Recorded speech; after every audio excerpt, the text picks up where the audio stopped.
মুসলমানদের অন্যতম প্রধান ধর্মীয় উৎসব ঈদুল আজহা সমাগত প্রায়। অন্যান্য বছরের মতো এবছরও রংপুরের খামারিরা কোরবানির জন্য গবাদি পশু প্রস্তুত করেছেন। তবে এবার কোরবানির জন্য যে গবাদি পশু এর সংখ্যা কিন্তু রংপুর অঞ্চলে কম। রংপুরে খামারিদের যে সংগঠন আছে সেই সংগঠন সূত্রে আমরা জানতে পেরেছি এই জেলায় প্রায় ছোট বড় মাঝারি মিলিয়ে প্রায় 15,000 খামারি রয়েছে। তারা অন্যান্য বছরের মতোই কোরবানির গরু প্রস্তুত করেছেন, তবে এবার সংখ্যা কিন্তু কম। তারা বলছেন যে পশু খাদ্যের দাম অনেক বেড়ে যাওয়ায় এবং যারা শ্রমিক কাজ করেন বিভিন্ন খামারে তাদের অনেক বেশি পারিশ্রমিক দিতে হয়, তাদের পক্ষে আর এটি লাভজনক ব্যবসা হিসেবে পরিচালনা করা কঠিন হয়ে পড়েছে। সেজন্য গতবারের চাইতে কিন্তু এবার খামারে গবাদি পশু লালন পালন হচ্ছে কম। তারা আশঙ্কা করছেন যে এবার যে গরু তারা হয়তো গতবারের চাইতে বেশি দামে বেচতে হবে, তা না হলে তারা লাভের মুখ দেখবেন না। তারা আশা করছিলেন যে সরকার যদি কম মূল্যে অন্তত ভর্তুকি মূল্যে গবাদি পশুর জন্য খাদ্য সরবরাহের ব্যবস্থা করত সরকার, তাহলে হয়তো তাদের জন্য গবাদি পশু প্রতিপালন অনেকটা সহজ হতো। এই বিষয়টি নিয়ে কথা বলেছি একজন খামারি আশফাকুর রহমান নিপুর সাথে।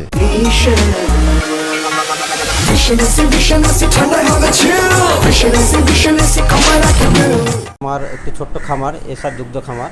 এটা 1998 সালে প্রতিষ্ঠিত করি। এটা আমাদের ফ্যামিলি ফার্ম। তারপরেও বিগত দিনে আমরা গরু পালন করে যে একটা আশাব্যঞ্জক পাচ্ছিলাম, কিন্তু বর্তমানে গোখাদ্য বিভিন্ন সরঞ্জামের দাম বৃদ্ধি পাওয়ার জন্য আমাদের খামার টিকিয়ে রাখাই দুষ্কর হয়ে গেছে। সরকার যদি এদিকে পদক্ষেপ নেয়, বিভিন্ন কোম্পানিগুলো গোখাদ্যর দাম প্রতিনিয়ত বৃদ্ধি পাচ্ছে, কোনো নজরদারি নেই। কোনো সময় কেজি প্রতি 2 টাকা, 2.5 টাকা, 1.5 টাকা বৃদ্ধি পাচ্ছে, কিন্তু যখন গোখাদ্যের দাম কিছুটা কমে যায় অন্যান্য কাঁচামাল, তারপরে তারা খাদ্যের দিকে মনে করেন যে কমাতে যাচ্ছে না। কিন্তু আমরা ইচ্ছা করলেই তো যে কোনো জিনিসের দাম বৃদ্ধি করতে পারছি না। আমরা দুধের দাম বা মাংসের দাম ইচ্ছা করলে আমরা বাড়াতে পারছি না, কিন্তু খাদ্যের দাম, ওষুধের দাম যেভাবে বৃদ্ধি পাচ্ছে, এটা যদি একটু নজরদারি থাকতো তাহলে আমরা লাভবান হতাম। দেখা যাচ্ছে রংপুরে অনেক ছোটো ছোটো খামার কিন্তু এখন বন্ধের দিকে চলে গেছে, কারণ এই খাদ্যের দামের সাথে তারা মনে করেন যে কোম্পানি যারা দুধ সংগ্রহ করছে, ম্যাক্সিমাম খামারিতে রংপুরে কোম্পানির উপর ভিত্তি করে নিজস্ব মার্কেটিং করেছি নাই, তারা কোম্পানিকে দুধ দিচ্ছে, কিন্তু তাদের একটা ফ্যাট নির্ভর যে মূল্য আছে। দেখা যাচ্ছে যে 1 লিটার দুধ বিক্রি করে যে টাকা পাচ্ছে তাতে 1 লিটার পানির দাম বেশি। তা আমরা একটু আমাদের সচেতনতা বৃদ্ধি করতে হবে, আমরা কোমল পানি ত্যাগ করে আমাদের দুধের দিকে যদি আমরা খাওয়ার দিকে যে বেশি উৎসাহিত করি বা সবাইকে দুধ খাওয়ানোর দিকে যদি চেষ্টা করি, তাহলে আমরা দুধের দামটা পাবো, চাহিদাটা যদি আমরা পূরণ করতে পারি।